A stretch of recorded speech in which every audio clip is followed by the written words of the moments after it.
Mr. Speaker, despite all the hot air emanating from the other side of the House and their continuous attempts to deceive our people, even they cannot argue convincingly that our country's infrastructural developments are not taking place and producing a better nation. The strides made towards ICT innovation are producing a new information communication technology industry that is setting up our young citizens to play active roles in their own lives and in the development of new and traditional and emerging industries. Mr. Speaker, it is important to note that the UN Sustainable Development Goals recognize the importance of ICT technology in development. In fact, there's a special target, target number 9 of the SDGs, and I quote that target which says, significantly to increase access to information, communication technology, and striving to provide universal and affordable access to the internet by least developed countries. And in fact, former UN Secretary General Ban Ki-moon went to great lengths to explain that access to the internet really is a fundamental and human right.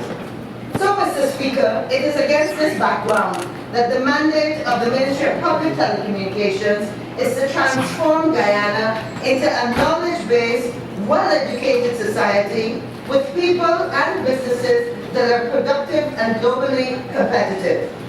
ICT has become the main ingredient for development all over the world, and Guyana will not be left behind in that area. Mr. Speaker, 2017 has been a hectic year, and I want to assure my colleague on the other side, the last speaker, that there is absolutely no way that we are tired. We are moving rapidly ahead. And with that said, I am proud to say that the Ministry of Public Telecommunications has achieved the majority of its benchmarks. Based on a very detailed study that was completed in December 2016, we designed a 5-year project to take internet and government e-services to the hinterland, poor and remote communities. That project is called the ICT Access to Hinterland, Poor and Remote Communities Project. And it is going to be funded by the Guyana-Norway Agreement under the GRIP Fund and will soon be managed by UNDP. I am happy to say that just last Friday, we signed on the dotted line, and that project starts in January 2018. Mr. Speaker, that project will bring tremendous benefits. Over 89,000 residents in approximately 170 communities will have access to over 200 ICT hubs that will be created over a 5-year period. They will have access to online public e-services such as filing tax returns and applying for business compliance certificates. Mr. Speaker, whilst ICT plays a central role, the ultimate goal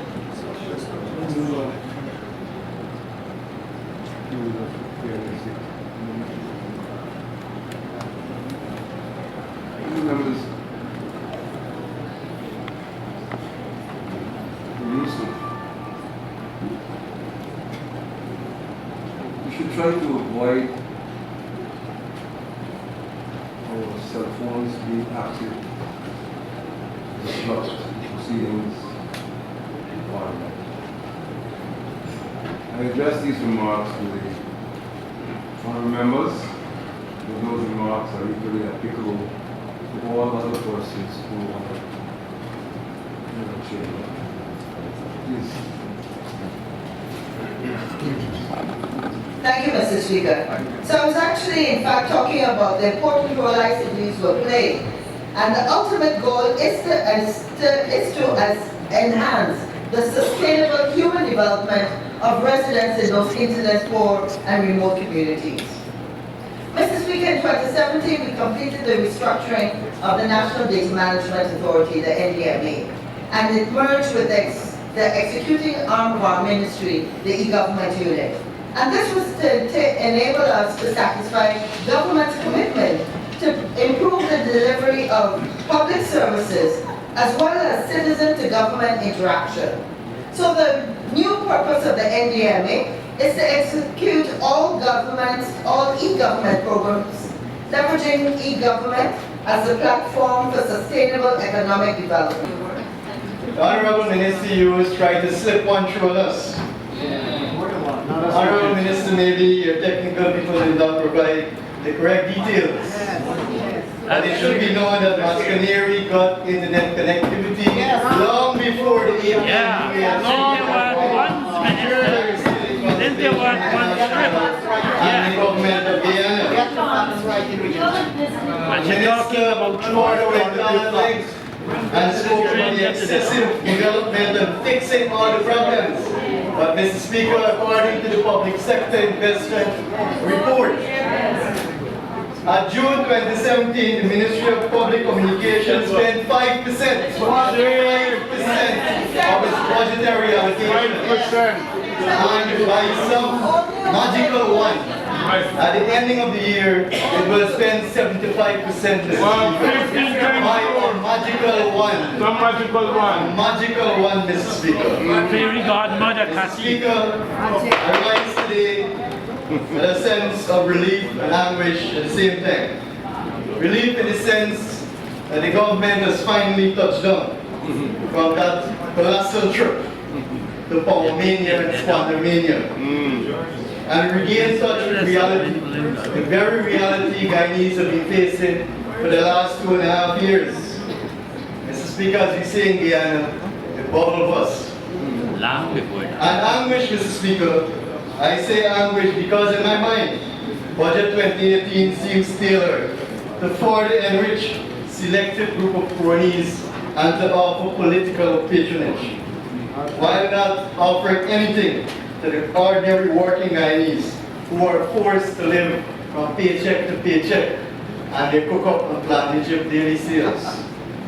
It is a budget that lacks vision and imagination, but continues the government's Robin Hood policy of wealth redistribution and not wealth creation. Mr. Speaker, permit me from the onset to congratulate the hard-working staff and the technical consultants from the Ministry of Finance for the early presentation of Budget 2018.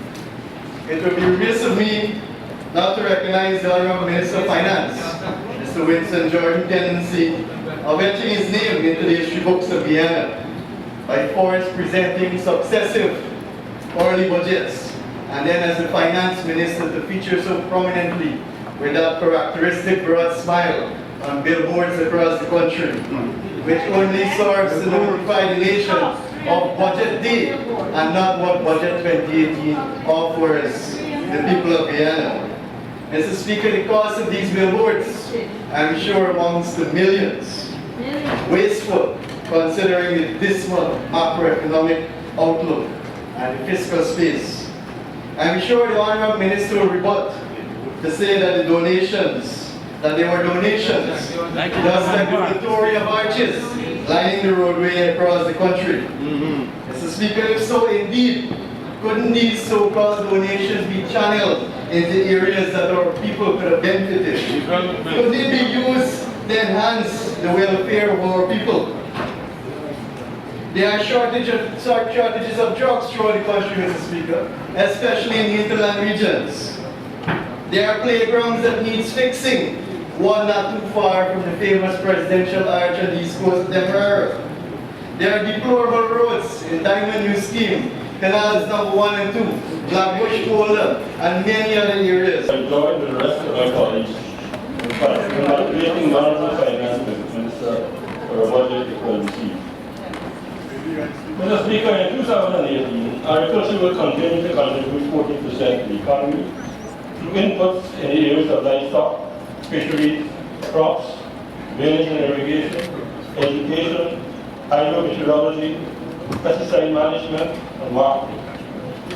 I must add that agriculture received over $19.4 billion in 2008, highlighting government's unrelenting commitment to agriculture. Mr. Speaker, the vision of the government for the agricultural sector is provision of technical support for robust, evidence-driven services that will facilitate the development of a modernized, productive, efficient, and competitive agricultural sector achievement of the state economy in Guyana. To do this, it also has to our ability to produce high-quality data to the agricultural sector. The government has provided this. Furthermore, we will be executing our first agricultural census in 65 years. And the event is supposed to happen every 10 years. Information from this census will give us an understanding of the progress and future prospects of all agricultural industries and their products, and assist in determining strategies to ensure scale tomorrow. Mr. Speaker, the country's framework for governing the sugar industry has evolved. It must become more in tune with reducing vulnerabilities, resolving institutional and legacy issues, and diversifying away from sugar to more sustainable industry. Mr. Speaker, since taking office, government has supported Gaisuco with $32 billion, with a $6.3 billion allocation in 2080, and another $2.3 billion estimated in 2090. Obviously, everything for scaling up. However, capital investment of $12 billion will be required over the next 3 years to ensure that the sugar production targets are met. Mr. Speaker, despite the magnitude of subsidies, there will be no positive impact on the financial state of Gaisuco. The economy simply cannot afford it. The corporation commenced the implementation of the plans for the sugar industry as set out in the state bill. The plans call for 3 estates, Albion, Dearborn, and Iceland, to continue with the gains and sugar operation. Skelton will be divested, Rosehall, Providence, and more will be divested or diversified, and Wales is scheduled for diversification. In this regard, a special purpose unit has been set up to handle the divestment diversification industry. ICLUD came forward to account for over 50% of the claims supplied to the department. That effort was made in East on this issue. A motion was brought to this Parliament to address the proposed increase in rates and other charges for farmers in the Region 5 area, moving from a total of $35,000 to $15,000. One would have expected, sir, that in this budget, recognizing the slippage in the productive sector, that the Minister of Finance would have put some measure in place to address the plight of thousands of farmers who are finding it increasingly difficult to meet their obligations, not only in the commercial banks, but also in the government itself. The revenue authority continues to lament being unable to collect on the old rate of $3,500. What will happen now with the imposition of the $15,000? The GRDD, sir, is also now complaining about being unable to collect on credit given out in fertilizer. And some of the reasons being cited, of course, are effects of flooding, reduced productivity, reduced prices, delayed payments, and even the GRDD, sir, is unable to collect on a timely basis from this sector. But where are the measures to address the real plight of our farming community? Where is the reaching out of partnership between the government and our citizens, our farmers, our agro-processors? Nothing in measures, sir, to do that, save and except with one incident that has to do with forestry, which also comes under the sector. And I think Honorable Member Joe Hamilton mentioned about that, the increase in the CET, sir, from 5% to 40% on palm oil. What effect will that do, sir? How is it going to help our forest producers, our lumber producers and all? It will make it more expensive for consumers. How is it going to help the competition locally? What about the government extending to our forest product producers incentives so as to allow them to compete with this foreign imported product? Mr. Speaker, I feel it necessary to today call attention to the widening gap between the haves and the haves not. in our society. As I see little or no emphasis being placed on uplifting and improving the lives and well-being of the working people and their families. Undoubtedly, this glaring fact tells us where the allegiance of the government lies. Today, as the workers look hopefully to the government, they are woefully let down. For the people, there is little inspiration that can be drawn from the budget as they see the very promise of a good life receding rather than coming closer. Mr. Speaker, I ask, why is the government taking such an unsympathetic approach to the plight of the working people, who with their families comprise a major segment of our population? On the matter of wages, the minister made a lot of hay about public servant increases. While I'm happy that those workers benefited, Mr. Speaker, it is surely insufficient to meet the rising cost of living. But besides that sad reality, the minister glossed over the fact that increases were not a product of the collective bargaining process, which the administration in its manifesto committed itself to, and which is sacredly guarded by the workers and the trade union movement. The fact that the minister simply whitewashed the situation speaks volumes. Mr. Speaker, clearly collective bargaining is a meaningless talking point for this government. Mr. Speaker, from the budget measures, one gets a vivid picture of what lies ahead. For the ordinary worker living payday to payday, there is really nothing much that will put some more needed dollars in their pockets or make his or her life easier. Indeed, what is offered are pressures and burdens.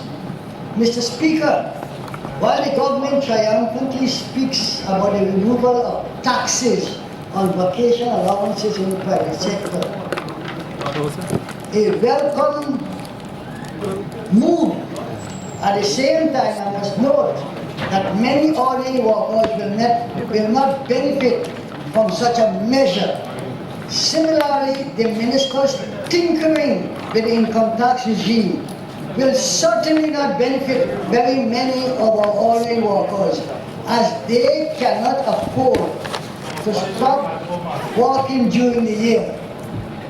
The administration refers forcefully to the removal of VAT on education, also a welcome move. But Mr. Speaker, let us not forget the determined actions by the people for its removal. Also, we should not forget that VAT is still charged on electricity, water, private medical care, medication, school supplies, and many essential and critical items.